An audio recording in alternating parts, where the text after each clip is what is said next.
जय हिंद दोस्तों। जो लोग गवर्नमेंट एग्जाम की तैयारी या अपने लक्ष्य की प्राप्ति के लिए झंझोर मेहनत करने में लगे हुए हैं, मैं उनका हार्दिक स्वागत करता हूं। आजकल अपडेट आ रही है कि रेलवे ग्रुप डी की जो परीक्षा है वो सितंबर अक्टूबर में होने की संभावना है, लेकिन कुछ स्टूडेंट्स का ये डाउट है कि ये परीक्षा सितंबर अक्टूबर में ना होकर 2026 के लिए पोस्टपोन हो जाएगी। ये कोर्ट का स्टे लग जाएगा, ये हो जाएगा, वो हो जाएगा। एक बात आप मुझे बताइए, पढ़ाई कैसे की जाती है? अरे आप यदि कायदे के स्टूडेंट है तो पढ़ाई ऐसे करो कि जब आपका ज्वाइनिंग लेटर आए ना तो आपका गांव का बच्चा आपके जैसे बनने की सोचने लगे, और तब आपके पिता की आंखों में वो चमक आएगी जो सालों से इंतजार में है। समझ रहे हैं आप? अब पढ़ने का तरीका क्या होना चाहिए?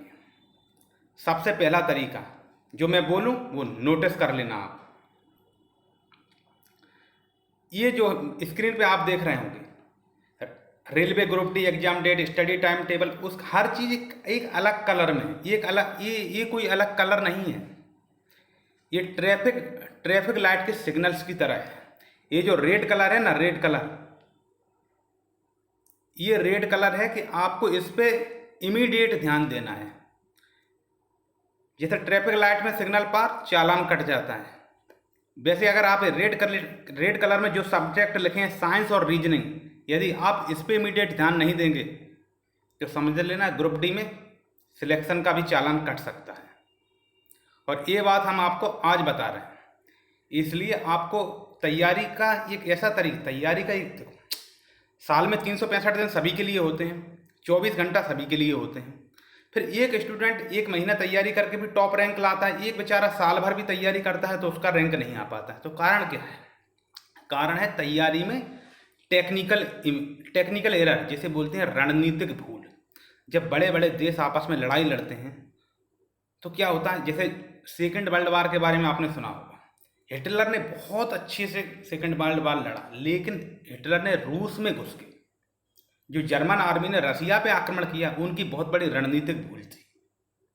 और सेकंड वर्ल्ड वार में क्या हुआ? जर्मनी हार गया।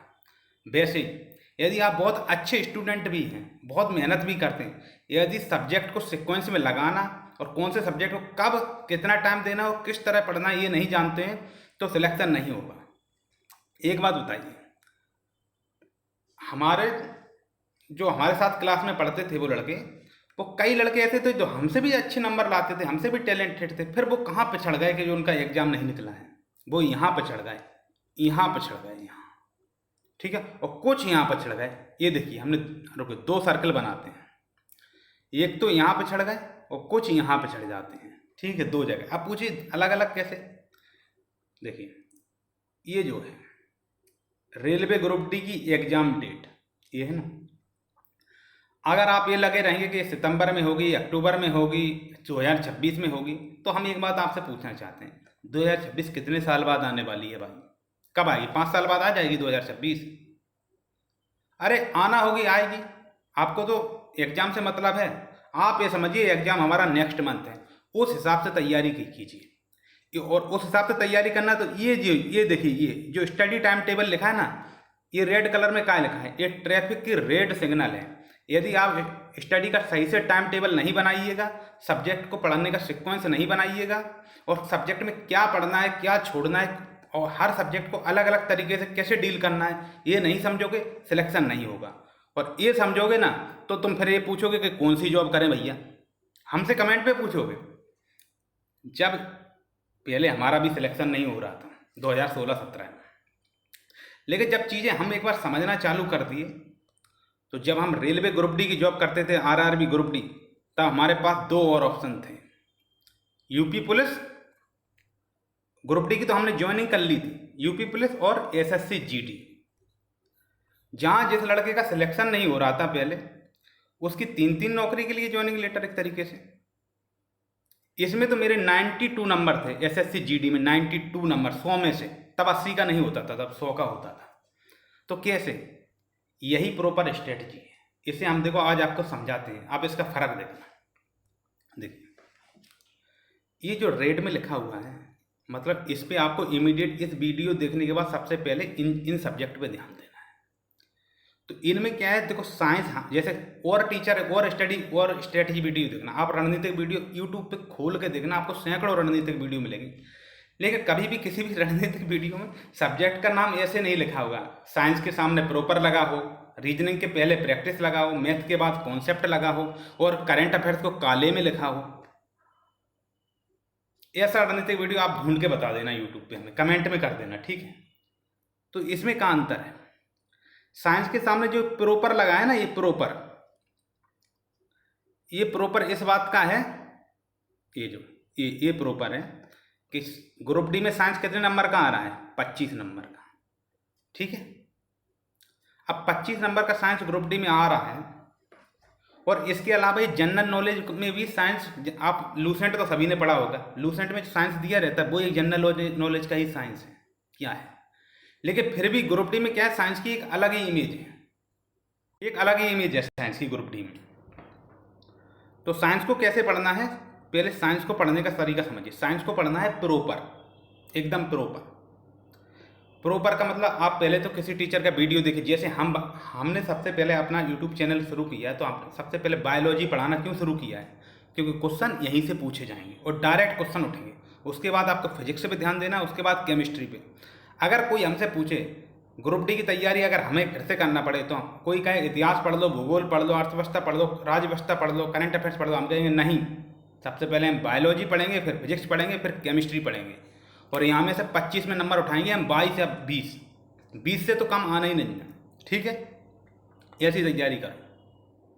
और तैयारी कैसे होगी इसकी, जैसे हमारा चैनल है, हमने अपने चैनल में, हमारा चैनल आप खोल के देख लेना, मेंडल के नियम है 20 मिनट में पढ़ाए हैं आपको, ठीक है। 20 मिनट में मेंडल के नियम पूरे, तीनों नियम। और आपने मेंडल के नियम पहले तो पढ़े ही होंगे, एक बार हमारे वीडियो से पढ़ लोगे और पढ़ने का तरीका सीख लोगे ना, तो फिर जीवन में नहीं भूलोगे। पढ़ने का तरीका ये होना चाहिए, पहले तो आपको कोई कॉन्सेप्ट समझना है, नंबर 1 कॉन्सेप्ट समझना है, नंबर 2 उसे याद करने के लिए कोई ट्रिक बनाना है, नंबर 3 उस सब्जेक्ट से कैसे क्वेश्चन पूछे जाते हैं, 3 चीज़ें आपको देखना है, ठीक है। अब लोग कैसे क्वेश्चन पूछ जाते हैं, यहाँ भी गड़बड़ हो सकते हैं, तो इसके लिए हमने एक स्ट्रेटजी वीडियो बनाया है कि रेलवे ग्रुप डी और दरोगा, बिहार दरोगा कैसे बने रेलवे ग्रुप डी से, वो वाला स्ट्रेटजी वीडियो इसी चैनल पे मिल जाएगा। उसमें हमने आपको बताया है कि जब हम कोई सब्जेक्ट पढ़ा देंगे, जैसे हमने सेल चैप्टर पढ़ा दिया, या फिर हार्मोन एंजाइम से संबंधित एंडोक्राइन ग्लैंड वगैरह पढ़ा दी आपको, उससे रिलेटेड हमारा 1-2 हफ्ता पीछे, जैसे आज पढ़ाया उसके 1-2 हफ्ता बाद एनसीईआरटी से रिलेटेड रिवीजन वीडियो आएगा।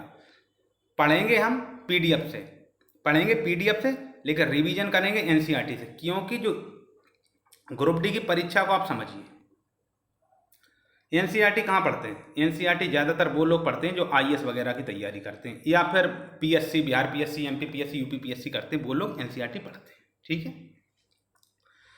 अब ग्रुप डी वालों को एनसीईआरटी काहे पढ़ना, भाई ग्रुप डी में फिजिक्स है, केमिस्ट्री है, यहाँ डायरेक्ट न्यूमेरिकल उठा के एनसीईआरटी से देते हैं, डायरेक्ट उठा के देते हैं, ठीक है।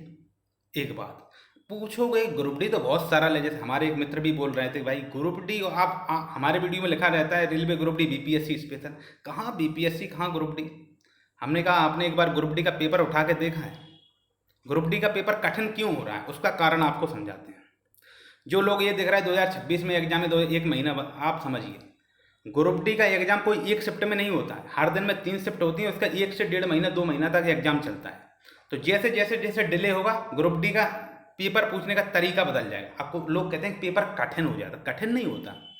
पहले थ्योरिकल पार्ट पूछते हैं, फिर उसका प्रैक्टिकल पूछते हैं कि लाइट आ रही है तो कितना यूनिट बिजली खर्च होगी, ऐसे प्रैक्टिकल क्वेश्चन पूछते हैं। और हम आपको अपने आने वाले वीडियो में फिजिक्स और केमिस्ट्री का न्यूमेरिकल भी पढ़ाएंगे, जो एनसीईआरटी से रिलेटेड होगा। कहाँ, एनसीईआरटी से रिलेटेड, उससे बाहर ग्रुप डी नहीं पूछेगा। ग्रुप डी के जो 25 क्वेश्चन होंगे, उसमें से लगभग आप 22 से 23 क्वेश्चन करने में सफल हो जाएंगे मैथ विज्ञान में, ठीक है। ये हमने विज्ञान को पढ़ने का तरीका आपको बता दिया। अब रीजनिंग को कैसे पढ़ते हैं ये समझिए, ये भी रेड कलर में है। तो आज आप 2 सब्जेक्ट पढ़ेंगे, साइंस को पढ़ेंगे, और रीजनिंग का क्या, रीजनिंग का करते हैं प्रैक्टिस। भाई रीजनिंग का कोई आप 4-4 घंटा का वीडियो मत देखना, देखो हम बता रहे हैं रीजनिंग के आप ज़्यादा से ज़्यादा क्वेश्चन सॉल्व करना, ग्रुप डी के लिए बता रहे हैं, ठीक है। अब दूसरे नंबर पर सब्जेक्ट है मैथ। इसका इसका क्या है, कॉन्सेप्ट समझना। अब इसको समझें, इसका कॉन्सेप्ट समझना, इसका प्रैक्टिस करना, इन दोनों में क्या अंतर है, इन दोनों में क्या अंतर है हम बता दे रहे हैं। जो सीजीएल वाले लड़का हो, एसएससी सीजीएल वाले, उन्हें मैथ की प्रैक्टिस करना चाहिए, जबकि रेलवे ग्रुप डी वाले को मैथ का ओनली कॉन्सेप्ट समझना चाहिए, ओनली। क्यों भाई, मैथ में एक, अब आपने गुणा भाग जोड़ बोर्ड मास तो पढ़ा ही होगा। बोर्ड में उस पर कितने क्वेश्चन बन सकते हैं, जितने क्वेश्चन आज से शुरू हुआ ब्रह्मांड के, से शुरुआत से ब्रह्मांड के खत्म हुए नहीं तक लगातार क्वेश्चन बन सकते हैं। तो रेलवे ग्रुप डी चाहे 100 परीक्षा करे, चाहे 100 दिन में एग्जाम खराब करे, या फिर पूरे साल भर एग्जाम चलाए ग्रुप डी, मैथ के कॉन्सेप्ट से बाहर क्वेश्चन नहीं आएंगे। वो सीजीएल लेवल पे जाएगा ही नहीं ग्रुप डी। क्यों नहीं जाएगा, जब उसे 10th लेवल पे ही वो क्वेश्चन मिल जा रहे हैं तो काहे को सीजीएल लेवल पे जाएगा।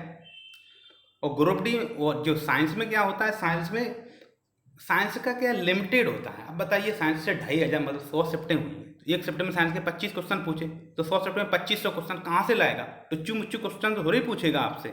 साइंस को उसने अलग से स्पेशल में लिखा है, जबकि जनरल नॉलेज को अलग से लिखा है। ठीक है। अब कलर कोड, उम्मीद है आप समझदार होंगे, आपने ट्रैफिक लाइट जरूर देखी होगी। तो ये तो इमीडिएट या सेकेंड पे लिखा है, मैथ का कॉन्सेप्ट समझना है। कॉन्सेप्ट समझने के लिए आप, जैसे एक टॉपिक है एवरेज, उसको 1-2 वीडियो में इसका कॉन्सेप्ट समझ सकते हैं। परसेंटेज है 1-2 वीडियो में। आप ट्रिग्नोमेट्री के भी 1-2 वीडियो देखना, उसके भी देख लेना, मतलब कुछ भी छोड़ना नहीं है। मैं इसका कॉन्सेप्ट आपको सब पता होना चाहिए, इसका कॉन्सेप्ट क्या है। यहाँ तक कि आप परमुटेशन कॉम्बिनेशन का भी कॉन्सेप्ट समझ के जाना। हम ये नहीं कह रहे उस पर एक कॉन्सेप्ट समझो फिर उस पर 100 क्वेश्चन लगाओ, 200 क्वेश्चन लगाओ, नहीं, केवल कॉन्सेप्ट समझो। कॉन्सेप्ट समझने के लिए एक मास्टर का वीडियो देखो, कान में ईयरफोन लगाओ, सुनते रहो, वो समझाते रहेगा, आप समझते रहोगे, हाँ इतना है। क्वेश्चन बनाने के ज़्यादा दिमाग पे नहीं लेना, और फिर ग्रुप डी में जो क्वेश्चन पूछे जाएंगे वो आप बना लेंगे, कॉन्सेप्ट पता है तो। लेकिन रीजनिंग का आपको प्रैक्टिस करना पड़ेगा। ठीक है। अब हमने 2 सब्जेक्ट आपको यहीं से सिलेक्शन तो यहीं से हो जाएगा। अगर पेपर अक्टूबर-नवंबर में है इसी 2025 में, तो आपका सिलेक्शन यहीं से हो जाएगा, गांठ बांध लेना। मेरे ग्रुप डी में 69 या 70 नंबर थे, और जो नॉर्मलाइजेशन के बाद 85 हो गए थे, 85 हो गए थे। भोपाल जोन से हमारा था, भोपाल, वो जबलपुर जोन था, भोपाल उसका डिवीजन था। ठीक है। हम बता रहे 2018-19 की बात। अब मैथ का कॉन्सेप्ट समझ लिया। अब अगर एग्जाम 2026 में है, 25 में तो आपको इस पर फोकस करना है। अब एग्जाम यदि 2026 में है, तो आपको केवल जनरल, मतलब ये तो पढ़ना ही है, ये तो पढ़ना ही है, उसके अलावा केवल जनरल नॉलेज पढ़ना। ओनली मतलब जाना, तो ये बहुत वैसा शब्द है, केवल मतलब केवल। और ये करंट अफेयर्स है, करंट अफेयर्स इसे हमने काले से काहे बनाया है, कलर कोडिंग है।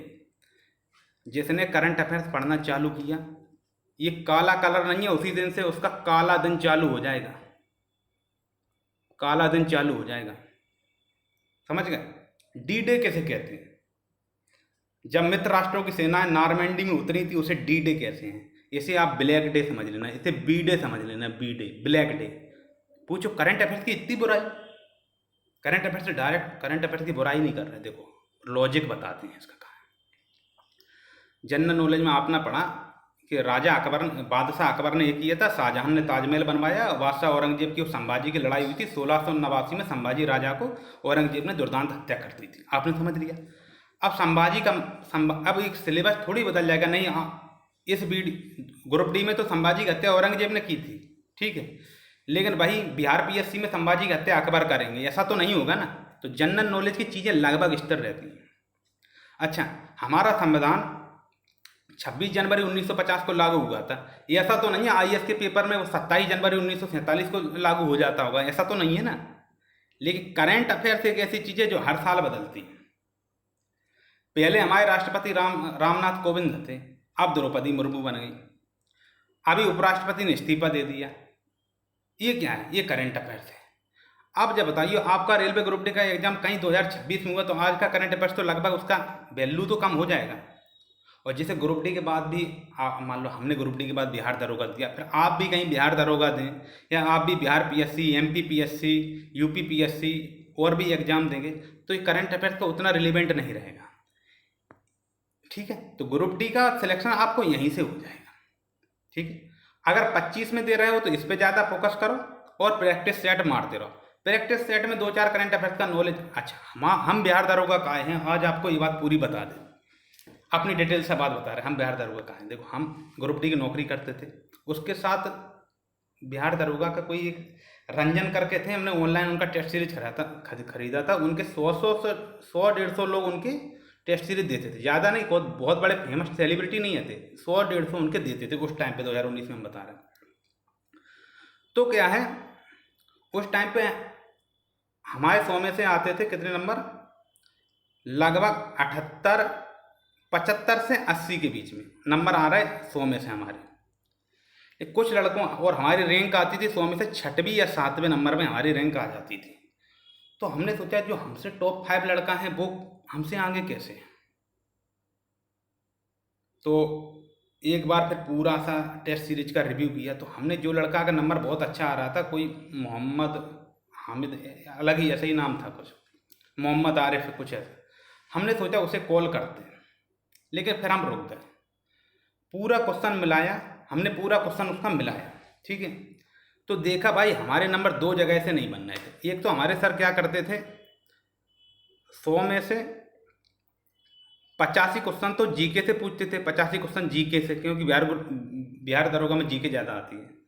और 15 क्वेश्चन में से क्या करते थे, 6-7 क्वेश्चन करंट अफेयर्स के देते थे, 6-7 क्वेश्चन कंप्यूटर से देते थे, ठीक है।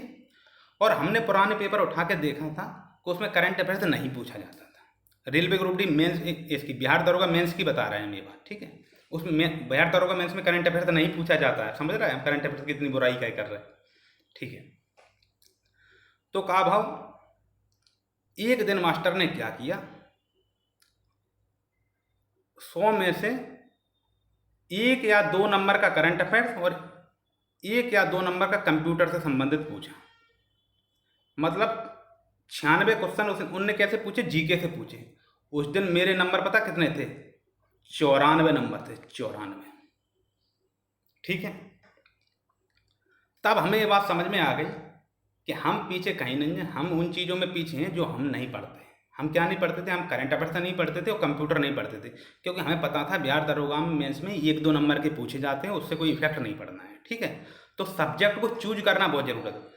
लेकिन जब भाई रिजल्ट आया तो हमारे उस दिन नंबर थे 85, बिहार दरोगा मेंस में 85 नंबर थे, और जो लड़का 85 लाता था उसके नंबर थे शायद 76। कारण वो हमसे ज़्यादा नंबर ही लाते थे कंप्यूटर में और करंट अफेयर्स में, और पेपर में कंप्यूटर और करंट अफेयर्स नहीं पूछा गया था। तो आप समझ गए होंगे सब्जेक्ट सिलेक्शन का क्या तरीका होता है, ठीक है।